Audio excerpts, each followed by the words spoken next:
Hi guys, അസ്സലാമലൈക്കും. Welcome back to YouTube channel. ഇന്നൊരു chicken dum ബിരിയാണിയാണ് കാണിക്കുന്നത്. അതിനായിട്ട് മിക്സിയുടെ ജാറിലേക്ക് 8 പച്ചമുളക്, 12 വെളുത്തുള്ളി, ദെൻ 2 ഇഞ്ച് നീളമുള്ള ഒരു ഇഞ്ചി ചേർത്തിട്ടുണ്ട്. ദെൻ ഹാഫ് ടീസ്പൂൺ പെരുംജീരകം ചേർത്തിട്ടുണ്ട്. ഒന്ന് ചോപ്പ് ചെയ്യോ അല്ലെങ്കിൽ മിക്സിയിൽ ജസ്റ്റ് ഒന്ന് അടിച്ചെടുക്കുകയോ ചെയ്താൽ മതി. ദെൻ ഇതാണ് ചിക്കൻ മാരിനേറ്റ് ചെയ്യുന്നതിൻ്റെ ഇൻഗ്രീഡിയൻസ്. ഒരു 4 സവാളയോളം ഞാൻ എടുത്തിട്ടുണ്ട്, 2 തക്കാളി എടുത്തിട്ടുണ്ട്. ദെൻ ഇഞ്ചി പച്ചമുളക് പേസ്റ്റ് ഞാൻ കുറച്ച് ആഡ് ചെയ്തിട്ടുണ്ട്. ദെൻ മുളക് പൊടി, കറിവേപ്പില, ഗരം മസാല, ഉപ്പ്, മഞ്ഞൾപ്പൊടി ചേർത്തിട്ടുണ്ട്. ദെൻ മല്ലിപ്പൊടി ചേർക്കുന്നുണ്ട്, തൈര് ചേർക്കുന്നുണ്ട്, അതിനുശേഷം നാരങ്ങ നീരും ചേർക്കുന്നുണ്ട്. ദെൻ നന്നായിട്ടൊന്ന് മിക്സ് ചെയ്തതിന് ശേഷം മാത്രമേ ചിക്കൻ ആഡ് ചെയ്യാവുള്ളൂ. സോ നന്നായിട്ട് മിക്സ് ചെയ്തു. സോ ചിക്കൻ ആഡ് ചെയ്തിട്ടുണ്ട്. ഒരു 1 hour, മിനിമം 1 hour എങ്കിലും വെക്കണം, എന്നാലാണ് ചിക്കനിലേക്ക് ഇതൊക്കെ പിടിക്കത്തുള്ളൂ. സോ നമ്മൾ ചിക്കൻ ഇങ്ങനെ ഒരു 1 hour വെക്കുന്ന നേരം കൊണ്ട് നമുക്കവിടെ ചോറിനുള്ള പരിപാടീസൊക്കെ സ്റ്റാർട്ട് ചെയ്യാം. ഫസ്റ്റ് ഓഫ് ഓൾ നെയ്യ് ഒഴിച്ചിട്ടുണ്ട്. അതിലേക്ക് കാഷ്യൂ ആദ്യം നമുക്കൊന്ന് വറുത്തെടുക്കാം. കാഷ്യൂ ഇട്ട് കുറച്ച് കഴിയുമ്പോഴത്തേക്കും നമുക്ക് മുന്തിരി ചേർക്കാം.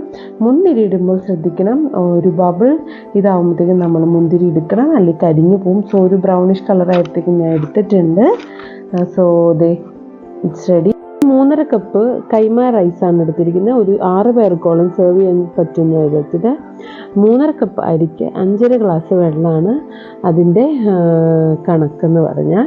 ദെൻ വെള്ളത്തിലേക്ക് നമ്മൾ നേരത്തെ ചതച്ച് മാറ്റി വെച്ചിരുന്ന പച്ചമുളക്, ഇഞ്ചി, വെളുത്തുള്ളി പേസ്റ്റ് ആഡ് ചെയ്തിട്ടുണ്ട്. ദെൻ ഒന്ന് നന്നായിട്ട് തിളയ്ക്കുമ്പോഴത്തേക്കും അരി ഇടണം. അരി പകുതി വേവാണ് കേട്ടോ പാടുള്ളൂ. സോ എന്താണെന്ന് വെച്ചാൽ നമുക്ക് ചിക്കനിൽ കിടന്ന് വേവാനുള്ളതല്ലേ. ഇനി ചോറിൻ്റെ മുകളിൽ ഇടാനുള്ള സവാള വറുത്തെടുക്കുന്നുണ്ട്. ദെൻ നമ്മുടെ റൈസ് റെഡി ആയിട്ടുണ്ട് കേട്ടോ. പകുതി വേവായിട്ടുള്ളൂ. സോ എന്താണെന്ന് വെച്ചാൽ ചിക്കൻ്റെ മുകളിൽ വേവുന്നുണ്ട്, കറക്റ്റ് വേവായിട്ടുണ്ട്, വെള്ളമൊക്കെ വറ്റിയിട്ടുണ്ട്. ദെൻ നേരത്തെ നമ്മൾ മാരിനേറ്റ് ചെയ്ത് വെച്ച ചിക്കൻ എടുത്തിട്ടുണ്ട്. അതിൽ ടോട്ടൽ റൈസിന് 4/1 എടുത്ത് ചിക്കൻ്റെ മുകളിൽ നിരത്തുക.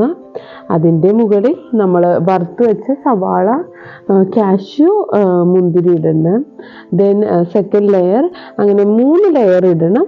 ദെൻ അടച്ചു വെക്കണം. നമ്മൾ 3 ലെയർ ഇട്ട് സെയിം പ്രോസസ്സിങ് തന്നെ സെക്കൻഡ് ലെയർ ഇട്ടിട്ട് ദെൻ വറുത്ത് വെച്ച ഇതൊക്കെ ഇട്ട് ദെൻ എല്ലാം സെറ്റായിട്ടുണ്ട്. ദെൻ സ്റ്റൗ ഓൺ ചെയ്ത് ഒരു 10 മിനിറ്റോളം ഹൈ ഫ്ലെയിമിൽ വേവിക്കണം കേട്ടോ. ദെൻ ഒരു 30 മിനിറ്റ് ലോ ഫ്ലെയിമിലും റെഡി ആയിക്കഴിഞ്ഞാൽ നമ്മുടെ ചിക്കൻ ബിരിയാണി റെഡി ആയിട്ടുണ്ട് കേട്ടോ. അപ്പം തന്നെ ഓപ്പൺ ചെയ്യരുത്, ഒരു 1 hour കഴിഞ്ഞാണ് ഓപ്പൺ ചെയ്യാവുള്ളൂ. എൻ്റെ റെസിപ്പി എല്ലാവർക്കും ഇഷ്ടപ്പെട്ടു എന്ന് കരുതുന്നു. So like, share, subscribe. Thank you. Bye bye.